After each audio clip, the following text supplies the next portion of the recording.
Here in the United States, we have some massive problems, and unfortunately, they're only getting worse. However, millions and millions of Americans are not prepared for what is coming. Today, I'm going to break down what is happening, how millions of Americans are ill prepared for the future, and not just for the next 10 years, next 5 years, for the next 1 year, some of which are not even prepared to finish this month of April. That is how ill prepared millions and millions of Americans are. Today I'm going to break down what's going on, what we have just seen in some new reports, and why this is, to me, frustrating, but scary as well. So again, I'm going to break all this down in just a moment, explain what is going on and how you are likely going to be impacted. But before I do, all I ask is one thing. It takes 2 seconds. Go ahead, hit that like button if you enjoy these daily updates. And now let's begin.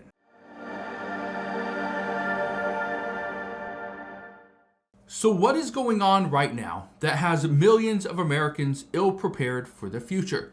Is it the current state of the economy? Is it the rising costs? Is it Americans do not know if their job is even safe? Or is it because of all these potential trade wars that the United States is going to get into? Well, let's talk about it. Look at this. It says the cost of living for Americans is about to rise. Guess what? We have seen the cost of living here in the United States continue to go up and up and up. Well, I said this was going to happen, and it is. What I said was, what President Trump was going to do, we learned this from the very beginning. President Trump was going to shake things up. He was going to make a statement. Keep in mind, this is his second term. So he will not be running for president again. That being said, this right here, what he is doing, is going to make an impact. He is going to change the United States and the entire world in the next 4 years. And by him doing so, we are going to see short-term pain. Here's what I can tell you. Right now, the United States needs a shakeup, but it's hurting millions of people. And there's so many people that are not prepared. I want to show you something. Today we're going to talk about this. This is Bankrate's 2025 Annual Emergency Savings Report. I want to touch on this because as we see prices rise, millions of Americans cannot afford food, cannot afford a place to live, can't afford car insurance, a car payment, to pay off credit cards, health insurance. They just can't afford anything. But look at this. U.S. homelessness is up 18% in the last year amid this cost of living crisis. The United States is becoming more and more unaffordable. Now, I want to show you something. Because inside this Bankrate 2025 Annual Emergency Savings Report, there is some shocking information. Look at this right here. It says more than 1/3 of Americans need to tap their emergency savings in the past year. 37% of U.S. adults need to use their emergency savings at some point in the last 12 months. 80% of those people use the money for essentials such as unplanned emergency expense, monthly bills, and or day-to-day expenses. Well, here's the reason why this is turning into a massive problem. According to reports, around 40% of Americans cannot cover a $1,000 emergency. A $1,000 emergency. So let me ask you, do you have $1,000 in a savings account? Not on a credit card, in a savings account. And the reason for this is simple. And again, what's crazy about this is men are more prepared than women. 49% of women don't have an emergency fund. 36% of men do not have one either. But here's the crazy part. Years ago, okay, and I remember this back in, it was probably in 2006, 2007, but I remember Dave Ramsey was all about you need to have a 3-month emergency fund. 3 to 6 months, 3 was the minimum. And then over the past several years, really over the past probably 5 years, that really went up to you need a 6-month emergency fund. Guess what? Financial experts are now telling us No, gone are the days of the 3 to 6 month emergency fund. Now it's 6 months minimum, but you should really be pushing for a 12-month emergency fund simply because it takes longer to get a job. Expenses are through the roof. But keep this in mind.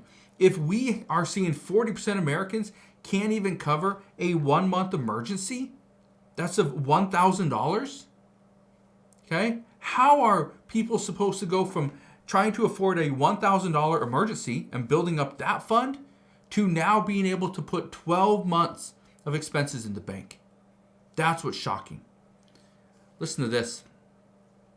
Okay? The hardest thing right now, and I'm going to show you the average monthly expense by household size. These are shocking. Look at this. It says a single person household spends on average $4,600 on monthly expenses. Let's just say that's $5,000. Let's just round up to $5,000. We're pretty close. If this is $5,000, we need 12 months of that. We need $60,000 in a bank account, in a savings account, someplace that is liquid that I can go and get at a moment's notice. How many people are going to be able to accomplish this goal and have $60,000 saved up? If they can't save up $1,000, 12 months of emergency expenses, it's not going to happen. Look at this one. Married couples need $7,000. So that means a married couple with no kids needs $7,000. Needs $84,000 saved up. That's without kids. Look at this. A family of four spends on average $8,500 to $10,000 on monthly expenses. Now, I have a family of five, and I can tell you right now that, not counting business expenses, but just our household, not even close to that. Not even close to that with mortgages, with even investments. Not even close to that.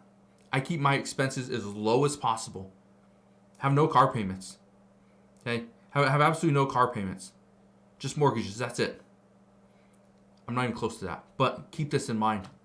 A family of four. Let's say you spend $8,000. That means you need $96,000 saved up, or $10,000. You need between $96,000 and $120,000 saved up just for your 12-month emergency fund. Yeah, it's getting serious. This is why I'm telling you, Americans are not prepared. When financial experts are now telling us we need a 12-month emergency fund, it's going to be almost impossible. And let me know this. Let me know. Could you save, let's say, could you save $1,000 a month? Okay, could you do that? Keep that in mind. How long would it take you to save up 12 months of an emergency fund? Let me know down in the comment section below. But I want to read you a few things. First off, this is a huge issue. This is only hurting the economy a little bit more. It says the potential impact of Trump's trade war on jobs and inflation sends U.S. consumer sentiment plunging. Americans do not feel confident about our current state of the economy.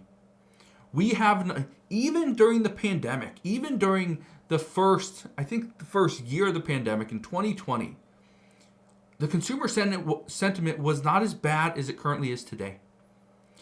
So even when we were going through a worldwide pandemic, we still had we were still a little more optimistic about the economy than we are today. That's concerning. Keep in mind that a recent inflation projection is sitting at 4.7% for this time next year, which means we are going to see inflation jump about 2 percentage points. But I want to read a few things to you, because a lot of people ask, why do you always talk about unemployment? Why do you always talk about layoffs? Because these are serious things. Listen to what this person told me just the other day. This person wrote and says, and I quote, "I don't know how anybody is getting a job these days. I was poached by a competing company. They told me all I need to do is apply for the open position and it would be mine. I left my job since I knew I already had something lined up, and then they told me that I still must do the interview process and go through the background checks. Okay, I did that. This has been 7 months, and they keep telling me that they are waiting for the position to open up. How can this be? Can I sue for this? I've seen this so many times where people are told, hey, come to us. We're going to treat you better. We're going to give you better pay, better benefits, everything, right? And as soon as you come over, you quit your job, you come over, it's like, well, yeah, we want you, absolutely want you. Don't go anywhere, okay? We are going to hire you. We are just waiting for, Peter Pan over here to retire. And Peter is like, you know what? Prices keep going up. My portfolio's going down. I can't afford to quit my job right now. Yeah, I'm 82, but man, I can't quit. I have to keep working. I'm going to work till I die. That's what he's saying. And Peter, he's making some money. He's like, I'm not quitting. I can't do it because I can't afford to live on just my retirement income, on Social Security. Can't do it. And the other person's waiting. Listen to this one. Here's another interesting one. This person says, and I quote, I have worked for more than 17 years at the same company. Back in June, they let me go due to restructuring, but said that once the transition was complete in 3 months, they would rehire everybody they let go. So I thought it wouldn't be terrible to stay on unemployment for that time. And after 3 months, guess what? They changed their minds and are letting 2025 play out. So, warning to anybody that is looking for work, I have applied to hundreds of jobs as far away as 2 miles from my home, and I still haven't secured one. Anybody else still employed after 9 months? 9 months. Again, I bring this up because, and I've been saying this for some time, that Americans are not prepared. They're not prepared for potential layoffs. And again, every single person is expendable.